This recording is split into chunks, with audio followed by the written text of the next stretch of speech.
저는 이 시간 기름 붓듯 임하시면의 역사, 이런 제목으로 말씀을 여러분들과 나누기를 원합니다.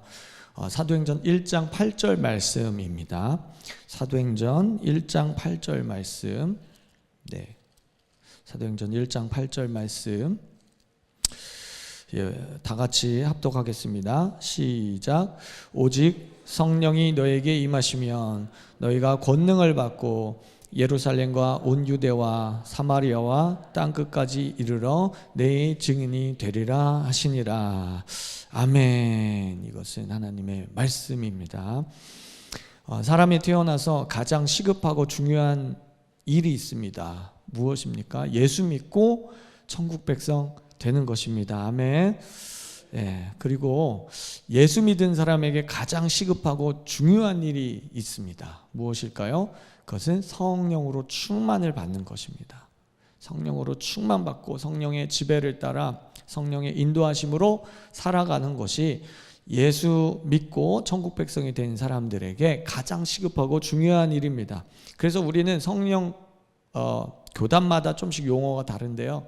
성령 세례, 성령 충만, 이제 제가 신학을 했던 순복음 쪽에서는 성령 세례와 성령 충만을 이제 구분하거든요.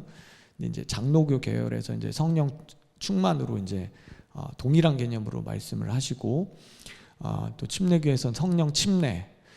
제가 생각할 때 성령 침례가 맞는 것 같습니다. 세례는 이렇게 찔끔 주는 건데 침례는 그냥 훅 잠기는 거기 때문에 이왕이면 침례가 좋은 것 같습니다. 어쨌든 이런 용어의 차이가 좀 있습니다. 그래서 성령 침례를 받고 성령 충만하게 되는 일, 이것이 가장 시급하고 중요한 일이다. 그래야 구원의 창조자요 완성자인 예수 그리스도 안에서 이 광야 같은 이 생을 살아갈 수 있다. 구름기둥 불기둥을 쫓아서 성막을 중심으로, 말씀 중심으로, 교회 중심으로, 하나님 중심으로 살아갈 수 있다라고 하는 것입니다. 그래야 기도를 해도 먼저 그의 나라와 그 일을 구하는 이런 기도력이 생기고, 봉사를 해도 하나님만 붙잡을 수 있는 그런 겸손이 생기고, 성령님이 교회들에게 하시는 말씀 가운데 빛의 자녀로서 살아갈 수 있게 됩니다. 아멘. 따라서 우리 성도는 성령이 너에게 임하시면의 역사 속에서 날마다 거해야 되겠습니다. 그리고 여기에 하나를 더 추가한다면 성령의 능력이 입혀져야 되겠습니다. 아멘. 능력이 입혀져야 됩니다. 내적 능력, 외적 능력. 성령의 내적 능력, 자아의 성결, 하나님과의 관계의 성결, 성령의 9가지 열매, 내적 능력, 성결, 외적 능력 뭡니까? 시간의 성결, 몸의 성결, 재물의 성결, 성령의 은사들, 신령한 집을 세워가는 것이죠. 그래서 기초를 듣고 기둥을 세우고 지붕을 만들고 성령의 신령한 집을 은사들로 세울 수 있습니다. 그래서 내적인 능력, 우리 내면을 변화시키는 성령의 능력, 우리 외적인 능력, 에피의 기름 부음을 부어서 우리가 하나님의 일을 감당할 수 있는 능력을 주님께서 주실 줄 믿습니다. 하나님이 우리를 이제 이 자녀로 콜링하시고 거기서 그냥 끝나는 게 아니라 성령과 능력을 부어주셔서, 그래서 내적인 능력과 외적인 능력을 부어주셔서 하나님의 일을 잘 할 수 있도록 우리를 만들어 주신다. 조금 다르게 표현하면 내적인 기름 부음, 외적인 기름 부음을 우리에게 부어주신다. 그래서 가장 큰 능력은, 최종적인 능력은 순종할 수 있는 능력, 100% 하나님께 순종할 수 있는 능력. 우리 지금 오병이어축 보면서 아브라함을 통해서 그거 보잖아요. 이삭을 통해서 보고 야곱을 통해서 보잖아요. 얼마나 하나님과 줄다리기예요. 순종해라. 부분적으로 순종하고 또 딴짓하다가 은혜 받고 다시 순종해라. 평생 줄다리기 하잖아요. 그러니까 가장 큰 능력은 순종할 수 있는 능력. 내가 순종하려면 죽어야 되죠. 죽어야 돼. 그래서 가장 큰 능력은 순교의 기름 부음, 순교의 능력이 임하게 되는 것입니다. 그래서 이 순교의 기름 부음이 임할 때까지 우리가 내적 능력, 외적 능력 달라고 주님께 기도하시기를 축복합니다. 아멘. 예수님도 이 성령과 능력으로 기름 붓듯 부어져서 사역하셨어요.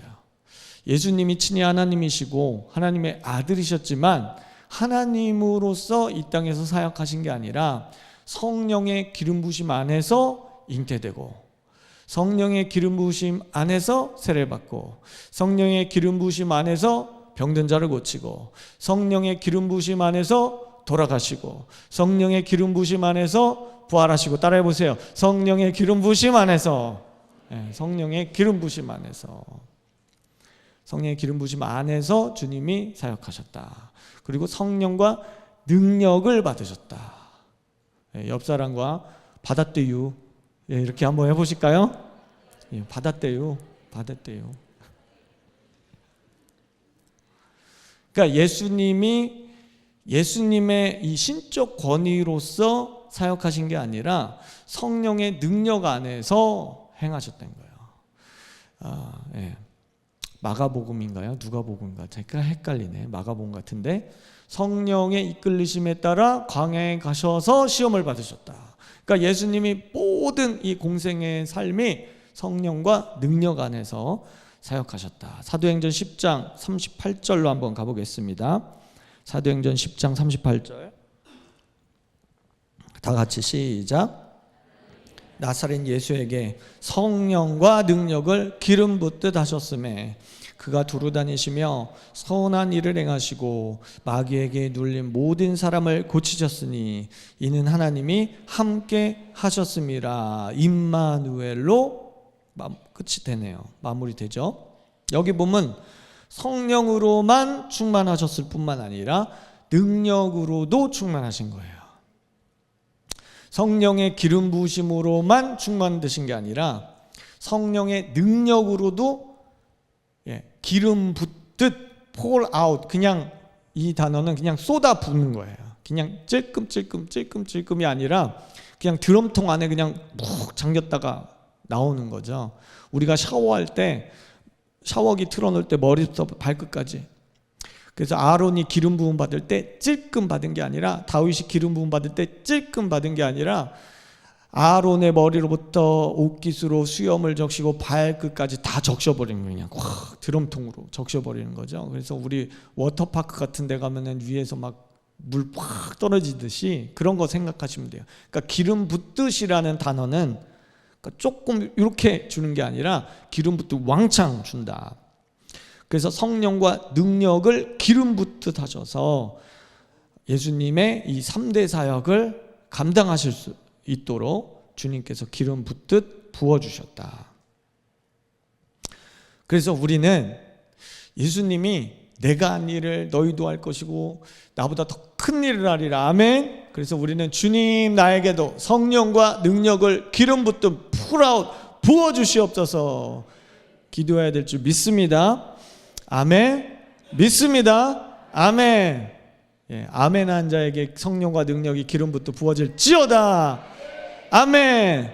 아니 아까 아멘 한 사람들 아까. 그러니까 인생은 타이밍이라고 잘 아멘 하면서 쫓아오셔야 돼요.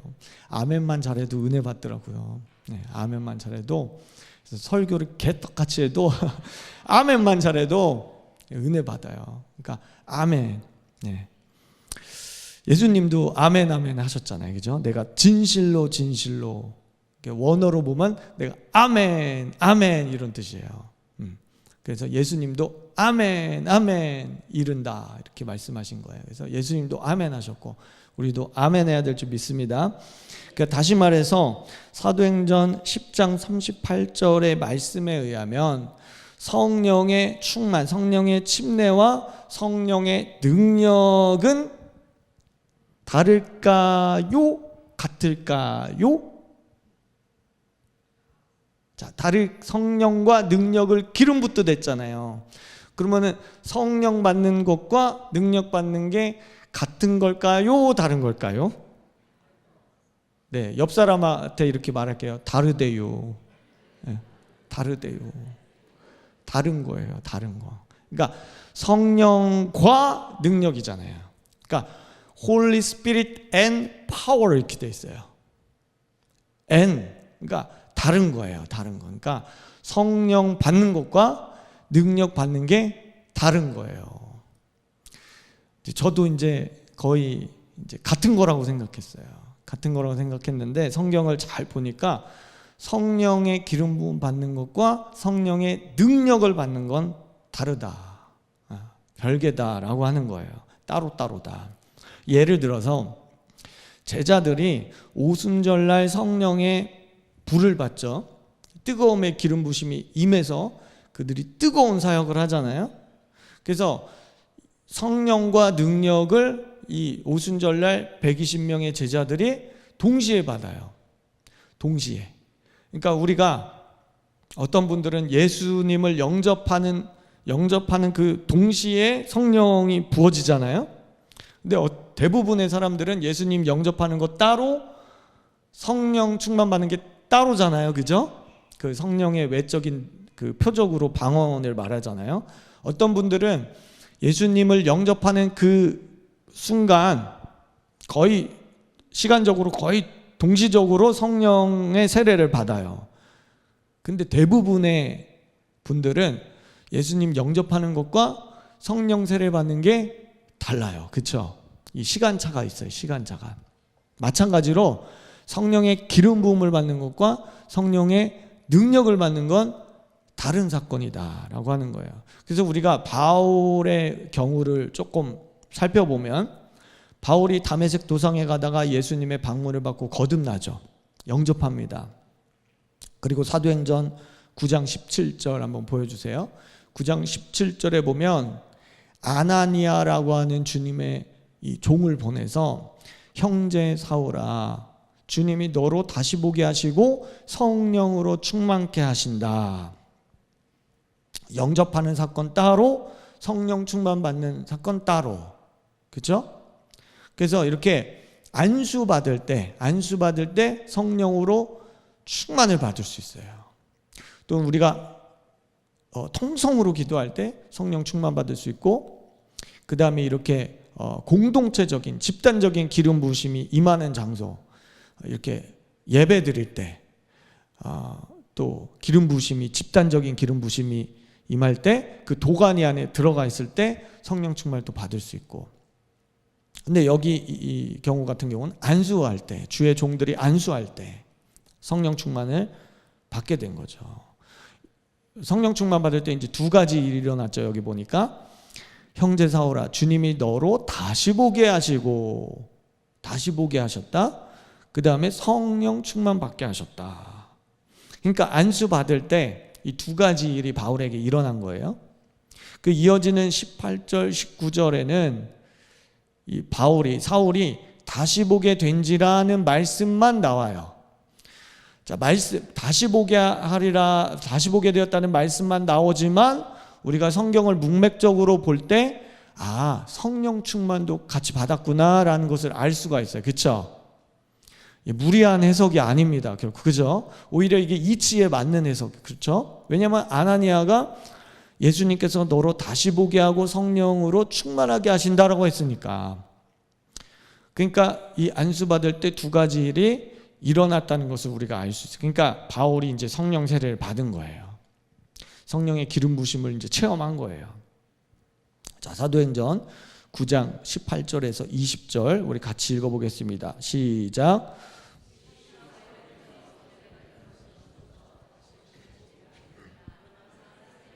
(20절) 즉시로 각 회당에서 예수가 하나님의 아들이심을 전파하니.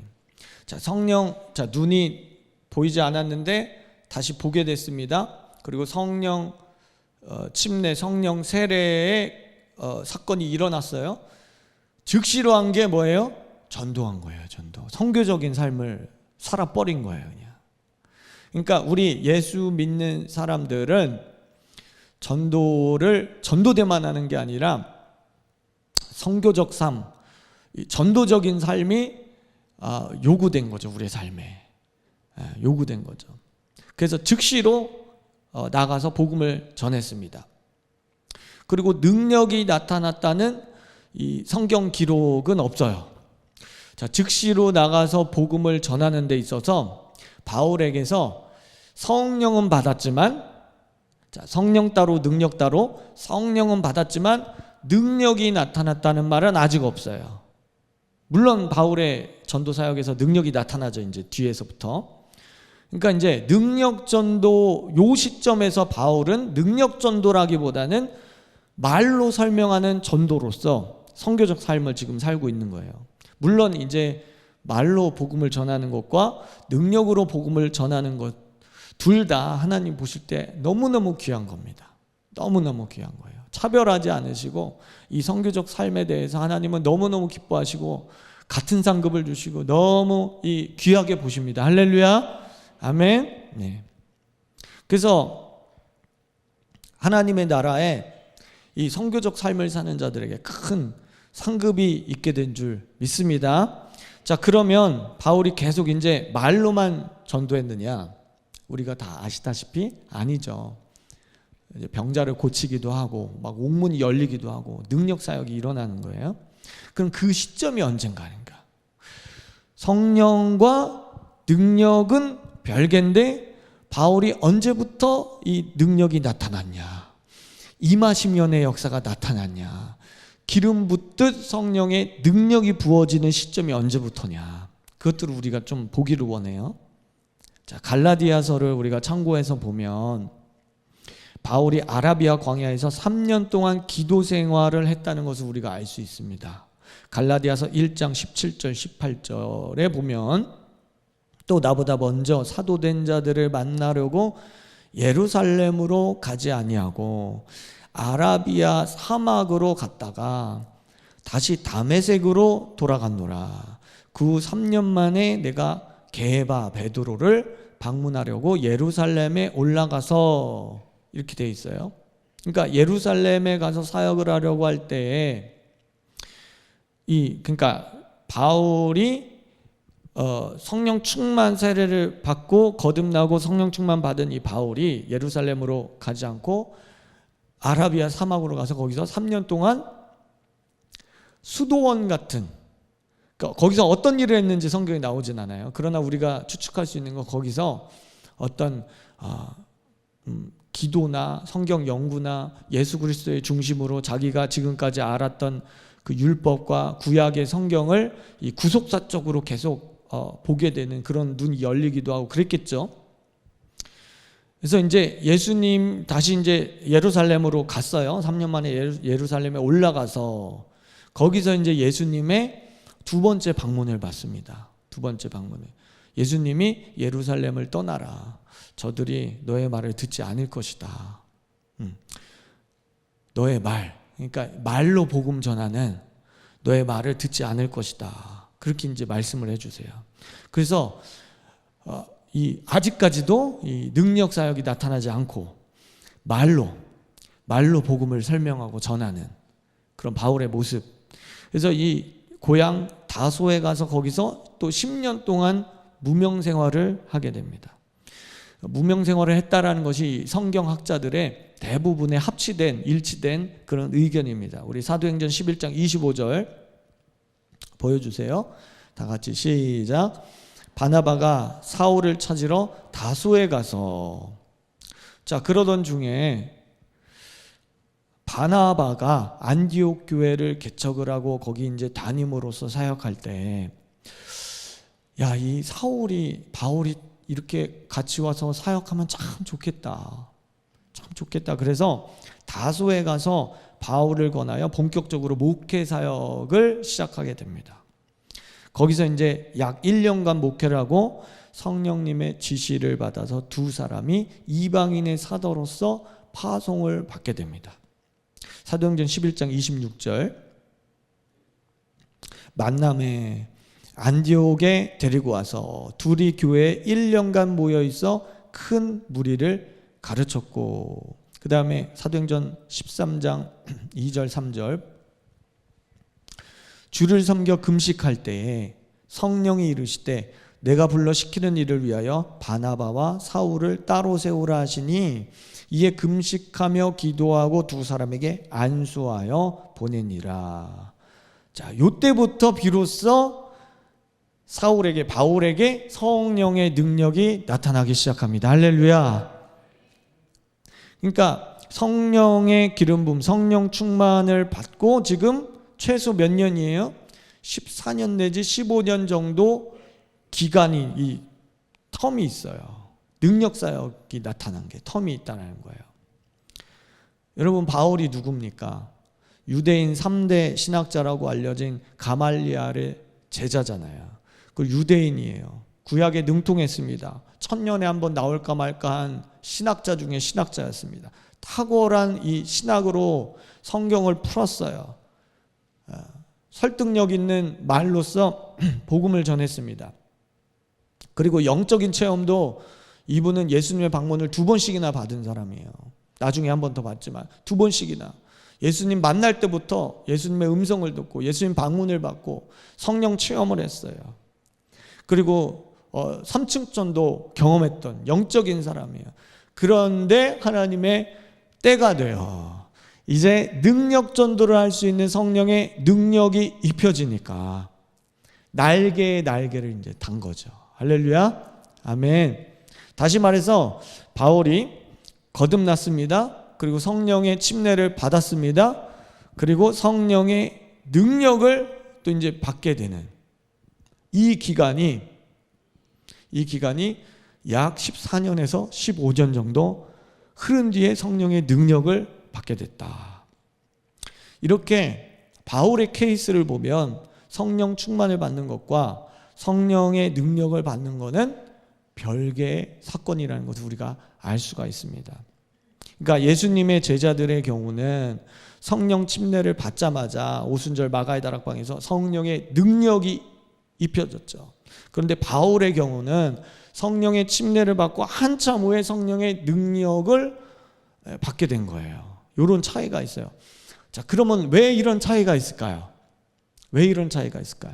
정답은 주님만 아십니다. 성경에 나와 있지 않아요. 그런데 우리가 이런 영적인 원리, 그러니까 성경 속에 크게 이렇게 흐르고 있는 성경의 원리를 따라 우리가 조금 이렇게 추측을 해본다면 이것도 100% 정답은 아니에요.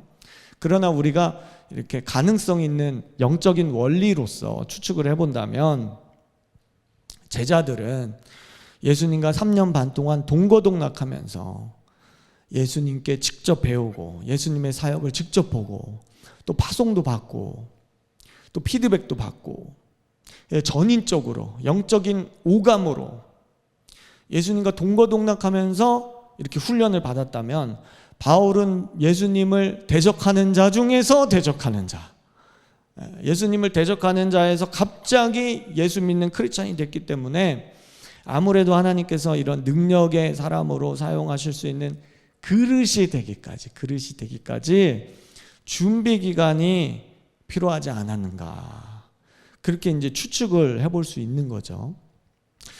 자, 우리는 그래서 이런 성경의 원리를 따라서 이런 하나님의 훈련의 때, 하나님의 경륜의 때를 우리가 볼 수 있어요.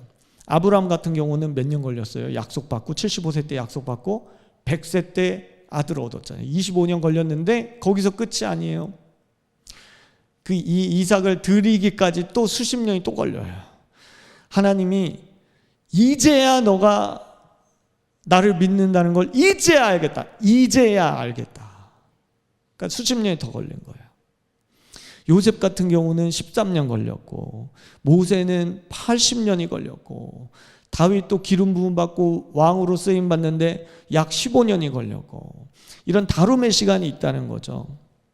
그래서 요셉이 이제 오병이어 요셉 보잖아요. 지금 17세 정도의 예언적인 꿈을 받고, 만약에 성령의 능력까지 받았다, 안 그래도 지금 막 교만 충만한데 성령의 충만까지 받으면 얘가 어떻게 되겠어요? 얘 인생이.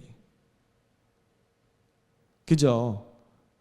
안 되잖아요. 그러니까 하나님이 다름의 시간, 하나님의 때가 있다는 거죠. 모세도 애굽의 왕자로 있을 때, 그때 뭐 애굽의 이 학문이라는 게 천문학도 배우고 수학도 배우고 언어도 배우고 예의도 배우고 뭐 여러 가지 학문들을 배우는, 그러니까 초엘리트 그 지식 가지고 자기 힘 가지고 출애굽했으면 모세가 자기를 높였을 거 아니에요. 그러니까 하나님이 낮추시고 내가 뭡니까 주님, 내가 뭔데 거기 가서 뭐 이래라 저래라 합니까? 하나님 낮추시는 거죠. 이런 다름의 때가 있다는 거예요. 바울도 마찬가지, 저와 여러분도 마찬가지라는 거예요. 할렐루야. 하나님 다 필요해서 그렇게 하신다는 거예요. 그래서 우리 PPT 보여주세요. 알티켄달이라는 목사님이 이렇게 말씀하셨습니다. 하나님을 알아갈수록 그분께서 천천히 일하신다는 것이 결코 우리에게 해로운 것이 아니며 결국 우리를 위한 것임을 이해하게 될 것이다. 아멘. 저희 집 화장실에 몇 년째 붙여있는, 언젠간 저거 설교할 때 써먹어야지 했는데 그렇기 때문에 여러분 적어도 바울처럼 15년은 기도해봐야 하지 않겠나. 15년은. 그러니까 아유 목사님 15년 언제 기다려요? 그게 아니라 여러분 절대 포기하지 말고 주님 성령과 능력 부어주세요. 기도하면 된다 안 된다? 된다. 제가 드리고 싶은 말은 그거예요. 15년이 문제가 아니라 된다. 반드시 된다. 할렐루야. 여러분 15년 기도해서 능력 받으실래요? 아우 15년 어떻게 기다려? 하고 포기하실래요? 15년 기도해야죠. 15년 기도해야죠. 제가 이제 전도사 때부터 이렇게 목회 사역을 한 게 지금 잘 계산이 안 되는데 한 20년 가까이 된 것 같아요. 그 청년 때부터 사역한 것까지 하면 20년이 넘고, 보면은 너무너무 안타까운 게 뭐냐면 내가 변하지 않는 게 제일 안타깝더라고요. 제일 죄송스럽고. 그리고 이렇게 아파하는 성도들, 막 심적으로 힘들어하고 삶에 우환질고가 있고 이런 성도들 기도했을 때 능력이 나타나지 않는 게 너무너무 힘든 거예요. 너무너무 힘들어요. 저희 아버지가 이제 폐암으로 돌아가셨는데 내가 능력이 없구나. 내가 능력을 받았으면 우리 아버지 살릴 수 있었을 텐데. 그 당시 사역했던, 제가 중장년 사역했었는데 교회 장로님이 갑자기 그 최장암 갑자기 돌아가시잖아요. 내가 능력을 받았으면 장로님 죽지 않았을 텐데. 너무 이게 안타까운 거죠. 그래서 저는 매일 기도해요. 하나님 성령과 능력 부어주세요. 성령과 능력 부어주세요. 영혼들 살릴 수 있도록 성령과 능력 부어주세요. 기도합니다. 여러분들도 기도하시기를 주님의 이름으로 축복합니다. 우리 영혼들을 위해서 성령과 능력 받아야 돼요. 영혼들을 위해서. 내가 뭐 이렇게 능력 이게 아니라 진짜 영혼들을 위해서, 영혼들을 살리기 위해서 능력을 받아야 되는 줄 믿습니다. 이런 능력 사역은 우리 예수님께서 3대 사역을 통해서 우리에게 모범적으로 보여주셨습니다. 예수님의 3대 사역, 첫 번째 가르침, 두 번째 복음 전파, 세 번째 병 고침, 능력 사역, 축사. 예수님께서 성령의 능력으로 이 질병을 치유하실 때, 질병이라는 이 단어가 헬라어로 보면 6가지가 나옵니다. 우리 성경에는 그냥 병 하나로만 되어 있는데 헬라어는 6가지. 그러니까 이 질병이 그렇게 복잡한 거예요. 질병의 원인이 다양하다는 거예요. 오늘 이제 2가지만 좀 말씀드리기 원하는데, 첫 번째는 노소스입니다. 따라해 보겠습니다. 노소스. 이건 뭐냐면 일반적인 질병, 모든 질병을 통틀어서 이 노소스라고 해요. 육체적인 질병. 마태복음 9장 35절. 예수께서 모든 도시와 마을에 두루 다니사 그들의 회당에서 가르치시며, 첫 번째 가르침 사역, 천국 복음을 전파하시며, 두 번째 복음 전파, 세 번째, 모든 병과 모든 악한 것을 고치시니라. 예수님의 3대 사역을 이제 행하시는데, 여기 모든 병 할 때 요게 노소스입니다. 노소스. 그러니까 일반적인 질병을 말할 때 성경에 이게 노소스가 11번 나옵니다. 그 마태복음 10장 1절에 보면 여기도 이제 노소스가 나와요. 예수께서 그의 12제자를 부르사 더러운 귀신을 쫓아내며 모든 병과 모든 약한 것을 고치는 권능을 주시니라. 여기 모든 병 할 때 요게 노소스예요. 그러니까 예수님이 오셔가지고 모든 병, 그러니까 노소스의 병, 자연적인 병, 아니면 악한 영을 통해서 생긴 병, 육체적 질병, 마음의 질병, 모든 병을 치유해 주신 줄 믿습니다. 나는 너희를 치유하는 여호와라. 그것을 직접 보여주신 거예요. 자, 그 다음에 두 번째 우리가 조금 살펴보고 싶은 단어가 아스데네이아라는 질병이에요. 따라해 보겠습니다. 아스데네이아.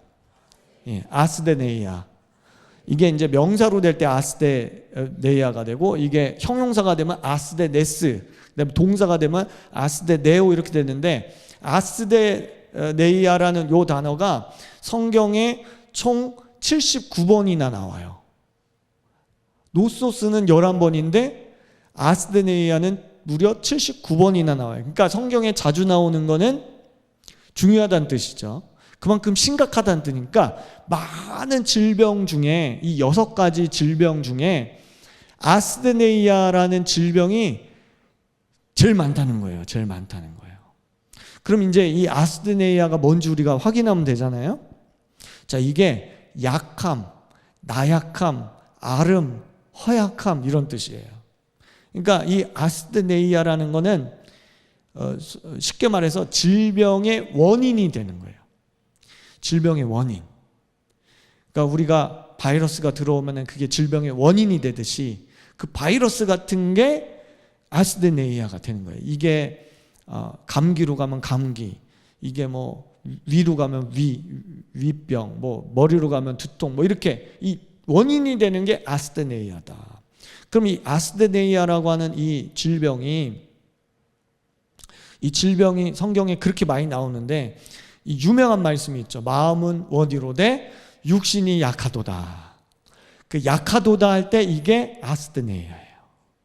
약함, 나약함, 허약함. 이게 그러니까 이 헬라어로 보면 마음이라고 했을 때 이게 푸뉴마, 영입니다. 영. 그러니까 이거를 영을 인격적으로 표현한 게 이제 해서 우리 성경에 마음이라고 그렇게 이제 번역을 해놨는데, 그러니까 영은 원이로되 육신이 약하도다. 육신이 아스데네이아, 약했다. 그러니까 내가 기도해야 될 시간에, 내가 영적으로 기도해서 돌파해야 되는 시간에 아스데네이아 때문에 기도를 못한다는 거예요. 약함 때문에. 그리고 이게 소유격이 되면, 이 푸뉴마가 소유격이 되면 아스데네이아의 영 이렇게 돼요. 그러니까 아스데네이아는 뭐냐면 영이에요. 영. 무슨 영일까요? 악한 영이에요. 악한 영. 그러니까 질병의 많은 퍼센트지의 원인이 뭐다? 악한 영이 주는 거예요. 악한 영이. 그래서 이 소유격이 되니까 뭐뭐의 영, 이게 훨씬 더 성경적이에요. 제가 예전에 이게 궁금했었는데 원어로 보니까 이게 훨씬 더 성경적이니까, 슬픔이 오면 슬픔의 영, 어디가 아프면 어디가 아프게 하는 영, 두통을 주는 영, 영인 거예요. 그러니까 뭐뭐의 영이라고 붙이는 게 훨씬 더 성경적인 표현이에요. 이상한 게 아니에요. 이상한 게 아니에요. 신비주의가 아니라. 그래서 이 많은 경우 마음의 질병, 정신적 질병, 육체적 질병이 이 악한 영이 배후에 역사한다. 기도해야 될 때 겟세마네 동산에서 십자가 지는 그 기도해야 될 때 기도 못하게 하는 영이 오니까는, 잠자는 영이 오니까 다 잠자는 거예요. 잠자는 거예요. 그러니까 마지막 때 피리를 불어도 춤추지 않는 세대, 마지막 세대, 잠자는 영. 이 잠자는 영이 역사하니까 다 잠자는 거죠. 마지막 때 잠자게 된 거예요. 제가 이제 청년 때 다니던 교회 어느 권사님이 물 한 잔 마시고요. 제가 청년 때 다니던 교회 권사님이 설교 땡 하면은 맨 앞자리에 앉으셔. 설교 땡 하면은 탁 주무셨다가 설교 끝나면 딱, 와, 그걸 1년 동안 그렇게 하시더라고. 수요 예배, 주일 예배, 어떤 예배든 목사님 광고 끝나고 성경 본문 몇 장 하면 딱 조셨다가 축도 딱 하면 딱 일어나요. 아무 일도 없었다는 듯이. 본인이 모르시는 것 같더라고요. 본인이 모르셔. 잠자는 영, 말씀 못 듣게 하는 귀머거리 되고 벙어리 된 영, 나와라, 예수의 이름으로. 기도 못하게 하는 영, 말씀 못 듣게 하는 영, 영이라는 거예요. 영. 내가 집에서 좋은 남편이고 싶은데 아스드네이아, 나약함 때문에 못한다는 거예요. 내가 좋은 아내이고 싶고 좋은 엄마이고 싶은데 나약함 때문에 안 되는 거예요. 내가 기도해야 된다는 거 아는데 나약함 때문에, 영 때문에 못한다는 거예요. 내가 공부 잘하면 하나님께 영광 올려드리고 많은 사람들에게 좋은 영향력을 끼칠 수 있는 거 아는데 공부하기 싫다는 거예요. 공부해도 머릿속에 안 들어온다는 거예요. 그래서 축복받지 못하게 해서 그 삶을 망가뜨리게 하고 하나님의 일 못하게 하게 해요. 아스드네이아의 영이라는 거예요, 이게. 그래서 요한복음 5장 5절에 보면, 자, 읽겠습니다. 시작. 거기 38해 된 병자가 있더라. 자, 여기 병자라고 했을 때 요게 아스드네이아입니다. 그러니까 일반적으로 볼 때 38년 된 그냥 병자인 줄 알았는데, 못 고치는 병인 줄 알았는데, 병원 가니까 의사가 이건 무슨 병입니다, 병인 줄 알았는데 그 병 뒤에 배우의 역사는 영이 있더라. 영이 있더라. 그래가지고 베데스다 연못에 벳 헤세드, 그죠? 헤세드 은혜, 벳 집, 은혜의 집, 베데스다 연못에 하나님의 은혜의 집에 뛰어들면 기적이 일어나는데 1등으로 들어갈 수 없기 때문에 38년 동안 나약함 때문에, 거기 1등으로 들어가면 은혜를 누리는데, 교회 와서 말씀 들으면 은혜를 누릴 줄 아는데 나약함 때문에, 아스테네이아의 영 때문에 못한다는 거예요. 여러분, 그래가지고 제가 이런 것들을 몰랐을 때는 우리 중고등부 애들 보면서 중고등부 애들 큰일 났다, 우리 다음 세대 어떻게 하냐, 찬양해도 입도 뻥끗 안 하고 손도 안 들고 어떡하지, 얘네 어떡하지, 외계인이다, 막 별 얘기 다 하잖아요. 근데 영의 세계를 아니까 찬양 못하게 하는 거예요. 내 마음대로 안 되는 거예요. 그게 혼낸다고 되는 게 아니에요. 목사님이 거기서 목이 터져라 얘들아 입 좀 벌려라 한다고 되는 게 아니에요. 그럼 어떻게 해야 돼요? 기도로 뚫어버려야 돼요. 제가 그걸 알았어요. 이 아스데네이아의 영이 있다는 거 알았어요. 가정에서도 내가 좋은 아빠이고 싶은데 못한다는 거예요. 안 돼, 안 돼. 내가 좋은 남편이고 싶은데 안 된다는 거예요. 그러니까 여러분, 싸울 필요 없어요. 육신으로 싸워봤자 소용없어요. 아스데네이아의 영을 예수의 이름으로 능력으로 쫓아내시기를 주님의 이름으로 축복합니다. 이거밖에 없는 거예요. 네. 그래서 나는 원래 그래요. 나는 원래 성격상 손 못 들어요. 부끄러워서 못해요. 못하는 거예요. 진짜 못하는 거예요. 안 하는 게 아니고 못하는 거예요. 나는 성격이 얌전해서 찬양할 때 소리 못 질러요. 나는 손 들고 찬양 못해요. 부끄러워요. 그렇게 만든다는 거죠. 뭐가? 악한 영이. 악한 영이. 그 사람 성격이 아니라 악한 영이. 그렇기 때문에 나약함의 영이 있다는 것을 우리가 알게 되면 우리의 기도의 방향이 달라지겠죠. 달라질 수 있는 거예요. 그러니까 우리가 육신으로 싸울 필요가 없어요. 지적으로 무슨 이렇게 심리학 가지고 이렇게 할 필요가 없는 거예요. 우리가 기도하면 됩니다. 자, 한 군데만 더 보겠습니다. 누가복음 13장 11절에 보면 18해 동안 귀신 들려 앓으며 꼬부라져서 조금도 펴지 못하는 한 여자가 있더라. 자, 여기 보면 앓으며가 아스드네이아예요. 이게 이제 앞에 귀신 들려가 이제 소유격이니까 아스드네이아의 영 때문에, 귀신의 영 때문에 이렇게 18해 동안 꼬부라져 있다. 그러니까 처음에는 이 아스드네이아의 영, 악한 영이 탁 들어오자마자 팍! 이게 된 게 아니라, 그러니까 이게 원인이잖아요. 아스드네이아의 영은 원인이잖아요. 질병의 원인이니까 어느 날 이상하네. 왜 허리가 아프지? 이상하다. 한의원 가서 침 좀 한번 맞아볼까? 갔는데 안 돼. 이게 1년이 되고 2년이 되고 3년이 되고 4년이 되고 5년이 되고 16년이 18년이 되니까는 꼬부라졌다는 거죠. 근데 예수님이 오셔서 밝히 보여주신 거예요. 이게 영이다. 그냥 질병이 아니라 영이다. 영의 세계를 밝히 보여주신 겁니다. 그래서 성령의 기름 부음을 받을 뿐만 아니라 성령의 능력을 받으시기를 예수의 이름으로 축복합니다. 이 성령의 능력을 받아서 이 영들을 물리쳐야 되는 거예요. 언제까지? 될 때까지. 될 때까지. 될 때까지. 바울도 15년 될 때까지. 그래서 우리는 이 영혼들을 위해서 능력을 받아야 됩니다. 전도하기 위해서, 선교하기 위해서 능력을 받아야 될 줄 믿습니다. 여러분, 점집 가면 그렇게 권사님, 집사님들이 그렇게 많대요. 한번 좀 들어보셨죠? 저도 이제 설마 그랬는데, 제가 최근에 그 무당들 전문적으로 전도하는 목사님 간증 들었거든요. 근데 점집 가면은 손님으로 권사님, 집사님들 그렇게 많이 와 있대. 저도 교회 다니는데요. 전도하면 저도 교회 다니는데요.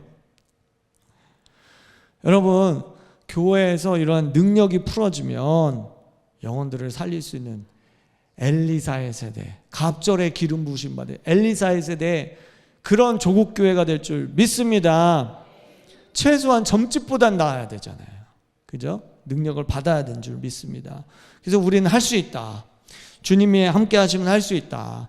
바울 같은 사람도 15년 걸렸다면 나는 끝까지 할 수 있다. 포기하지 않고 영혼들을 위해서 사모하고 기도하는 저와 여러분 되시길 축복합니다. 자, 치유와 이제 축사도 이런 능력을 받아서 우리가 고칠 수 있지만, 우리가 이제 자칫 잘못하면 내가 능력을 받는 것도 중요한데 내가 능력을 받아서 내 능력으로 치유했다라고 착각할 수 있어요.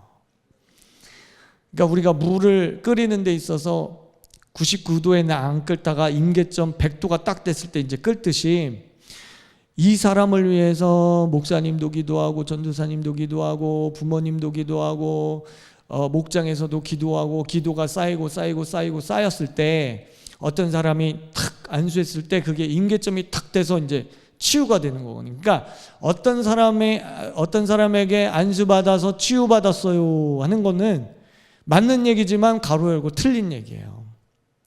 그래서 나는 어떤 목사님한테 안수받았더니 치유받았어요, 그렇게 말할 수도 있지만, 이 계속해서 그분을 위해서 기도했던 분들의 모든 기도가 임계점을 다다르게 한 거고, 물론 이제 은사와 능력이 있는 분들을 만나면 그 임계점에 빨리 도달하겠죠.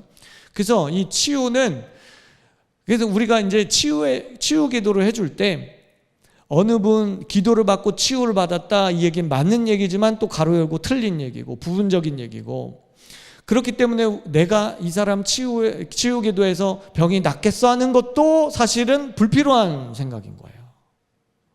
우리 대부분 그렇게 생각하잖아요. 내가 이 사람 기도해줘서 안 나오면 어떡하지?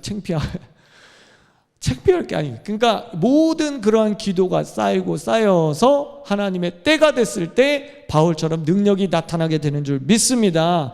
그렇기 때문에 우리는 계속해서 기도해 줘야 돼요. 그래서 저희 집은요, 우리 아이들이 무조건 어디가 아프면 아빠 기도해 주세요. 약 먹기 전에 병원 가서 아빠 기도해 주세요. 그런 믿음이 있어요. 날 때가 많을까요? 안 날 때가 많을까요? 안 날 때가 더 많아요. 근데 기도하고 또 기도하고 포기하지 않고 기도하고 네가 이기나 내가 이기나 해보자 기도하면 하나님의 능력이 나타나는 줄 믿습니다. 그러니까 내 기도로 치유되는 게 아니라 내 기도를 사용하셔서, 우리의 모두의 기도를 사용하셔서 백도시가 될 때 하나님이 그 영혼을 치유하는 거예요. 그래서 이제 치유 사역자들을 보면 세계적인 치유 사역자들도 남의 병원 고치는데 자기는 병들어서 죽잖아요. 그런 거 보면은 이제 이해가 안 돼. 저 사람 가짜다 이렇게 비판을 하는데 절대 그렇지 않습니다, 여러분. 내게 아니기 때문에, 그 치유의 능력이 내게 아니기 때문에 그런 거예요. 그리고 어떤 분들은 어디 예배나 집회 가서 자기는 이 억지로 끌려왔어. 억지로 끌려와가지고 팔짱 끼고 앉아 있는데 치유되는 경우도 있죠. 그러니까 하나님의 치유라는 건 몰라요. A 곱하기 B는 C다 이런 도식이 없는 거예요, 하나님이 행하시는 거는. 그러니까 우리가 계속해서 기도해야 되는 것이죠. 그러니까 내 것이 아니고 하나님의 것이기 때문에 기도해야 되는 거예요. 낫지 않아도 기도해야 되는 거예요. 그 임계점이 다다르고 있는 거예요. 그러니까 임하시면의 역사가 될 때까지 기도해라. 포기하면 안 되는 거예요. 내가 1년 기도했는데 안 나서 2년 기도해. 2년 기도했는데 안 나서 그냥 3년 기도해. 내가 10년 기도해. 20년, 30년 기도해. 네가 이기나 내가 이기나 해보자. 악한 영. 우리 부모님을 위해서, 우리 자녀를 위해서 30년, 40년 기도했는데 안 돼요. 포기하지 마시고 기도하라는 거예요. 아멘. 그래서 오늘 제 설교의 초점은 이렇게 다른 게 아니고 포기하지 말고 기도하자. 포기하지 말고 기도하자. 사도행전 1장 8절 다 같이 시작. 오직 성령이 너에게 임하시면 너희가 권능을 받고 예루살렘과 온 유대와 사마리아와 땅끝까지 이르러 내 증인이 되리라 하시니라. 자, 여기 이 말씀에 의하면 앞으로 어떤 일이 일어나게 될 것이라는 미래적 말씀처럼 보입니다. 왜냐하면 임하시면 이렇게 된다.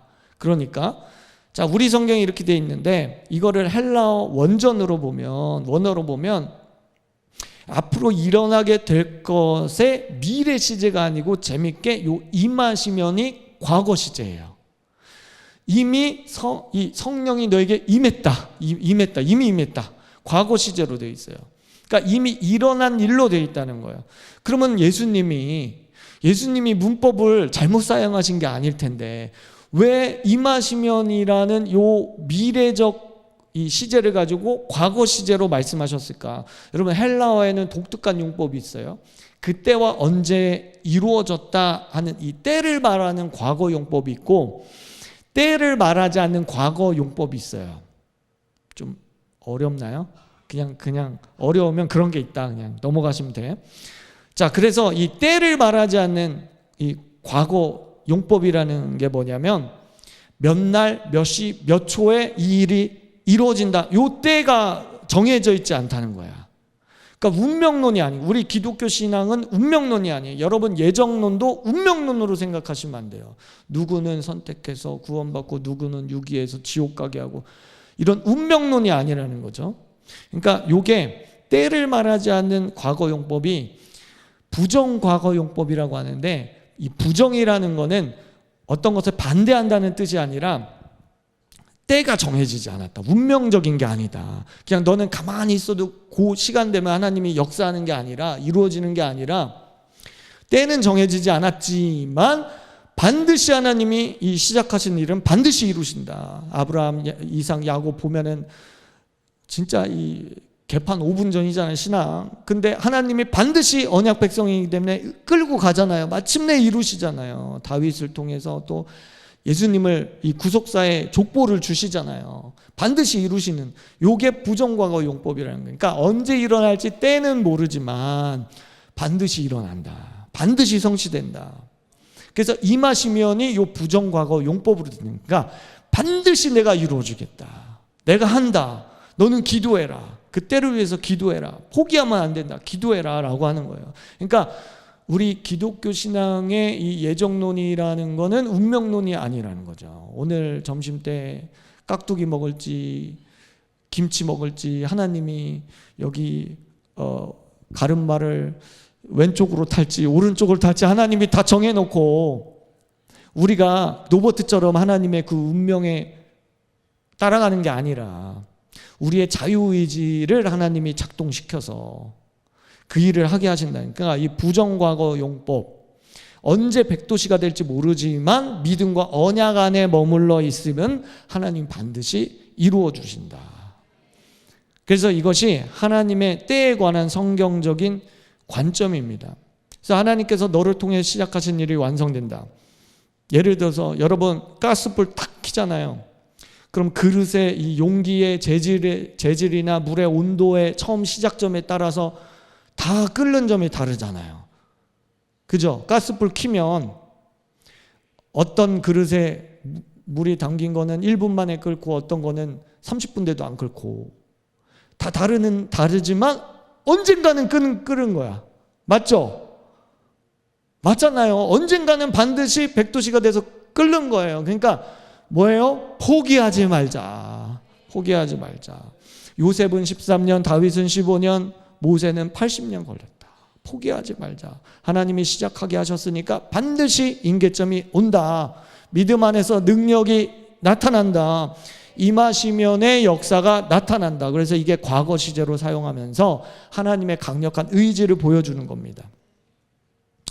그러니까 하나님이 시작하신 예정의 때가 인간의 자유의지와 함께 역사하셔서 반드시 이루신다. 바울 같은 사람도 15년이 걸렸다. 그러니까 최소 15년은 기도해야 된다. 영혼들을 위해서 성령과 능력을 부어주십시오. 기도해야 된다. 자, 결론입니다. 반주 좀 해주시고요. 다니엘은 21일 작정 기도를 합니다. 근데 성경에 말씀하신 것처럼 가브리엘 천사를 통해서 첫날부터 응답을 가져와요. 하나님이 보실 때는 부정 과거 용법 이미 주신 거예요. 이미 시작하신 거예요. 천국에서 볼 땐 이미 이루어진 거예요. 과거 용법 이미 이루어진 거예요. 그런데 우리 받는 쪽에서 보면 21일이라는 기도의 이 만수를 채워야 되는 거죠. 여러분 만약에 다니엘이 한 3일 기도해보고 기도를 끝냈다. 한 10일 기도해보고 기도 끝냈다. 그러면은 임하시면의 역사가 이루어지지 않는 거예요. 절대 포기하지 않는 자. 그 자에게 하나님 은혜를 주십니다. 그래서 이미 이루어졌다. 받은 사람의 입장에서도 이 눈을 가지고 하나님의 때를 바라보면서 기도하자. 성령 안에서 기도할 때 이미 하늘에서 이루어졌다의 응답이 지금 오고 있습니다. 그래서 하늘에서 이루어졌어요. 이 땅에서도 이루어지게 하여 주옵소서. 임하시면의 역사를 우리가 기대하면서 기도해야 된다. 완벽하게 되었기 때문에 능력을 주시는 게 아닙니다. 영적인 완벽주의를 버려야 됩니다. 현재도 쓰고 계시지만 더 크게 쓰시기 위해서 하나님께 순종하고 기도하면 하나님이 능력을 반드시 주십니다. 여러분 능력사역은 목회자들의 전유물이 아닙니다. 여러분들도 능력사역을 할 수 있고 질병을 고칠 수 있고 병자를 일으킬 수 있고 원수 마귀를 무찌를 수 있습니다. 저도 그렇고 여러분들도 그렇고 끝까지 포기하지 않고 임하시면의 역사를 기대하면 반드시 이루어질 줄 믿습니다. 그 능력을 받으시기 바랍니다.